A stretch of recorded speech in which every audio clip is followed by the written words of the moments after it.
Welcome to Nerdology, where we dive into the science behind consumer behavior, sensory research, and the latest hot topics in behavioral science. Quick insights, expert reviews, and conference highlights, all in bite-sized form. Let's get nerdy. Hey nerds, welcome back to Nerdoscientist. I'm Michelle, and today's episode is short, sweet, and let's be a little real, a little bit personal of a personal confession. So here's the truth. I meant to post this blog I wrote weeks ago. I meant to film video content. I had big plans, but then life happened. I was lucky to be invited to speak at the Star Nudge Sensory Meeting at the University of Arkansas, and I did some lectures at Rutgers and Drexel on consumer neuroscience, and I had to juggle a bunch of client work. I even made a trip to Taiwan to see family and handle some personal things. And somewhere in all of that, my creativity energy sort of fizzled, right? Not burnout, not boredom, just that quiet meh kind of apathy, right? And that's when it got me thinking a little bit. This is also what I do as a consumer, and it is exactly what consumers feel sometimes too. So today's episode is all about apathy and what it is, how it affects consumer choices, how we can study it, and why it matters more than maybe we think. So what exactly is apathy? Apathy is often misunderstood. It's not just being lazy or uninterested in something.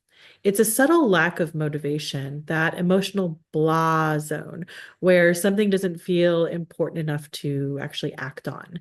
And in consumer behavior, apathy can show up as like deferring a decision, maybe saying, oh, I'll just buy it later, maybe.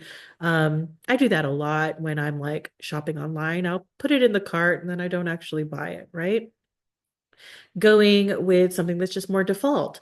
Maybe you're faced with a decision, you just say, meh, I'll just get the usual, right? So if you're at a restaurant and there's a lot of options, right? So it's like, you know what, I'm just going to go with what I always go with. I know that's good, right? It could be not engaging at all, so saying, whatever, doesn't matter. Don't need to do anything. And what's tricky is that apathetic choices don't always look like disengagement when we look at the behaviors, because maybe people are putting stuff in their virtual carts. Maybe they're still buying something. It's just the usual, right? So people may still be shopping or clicking or scrolling, but they're not actually connecting. Right. Not connecting emotionally, not even behaviorally. So, what do we do to study apathy? This is where behavioral science and neuroscience tools can get kind of interesting and worth looking at. We can look at things like reaction time. So, are decisions being made very slowly? Are they more passive? Are they very inconsistent? There may be physiological signals we can look at. So maybe if we're measuring consumers as they're interacting with our brand, think about something like skin conductance or maybe heart rate variability to track emotional arousal. We can use implicit tests. Do people form meaningful associations with the product or the message, or is everything kind of flat? We can use eye tracking to see, as they're, say, looking at a shelf of products, are they scanning with intent or just glazing over the content? Are they revisiting the product? Are they going straight for it? What are they doing? You can also catch apathy in qualitative work. So when someone says, it's fine, or I don't know, that might not just be neutrality, right? That might be apathy. So why does this matter for brands and product and consumer researchers? Well, if we don't account for apathy, we do risk misinterpreting the data.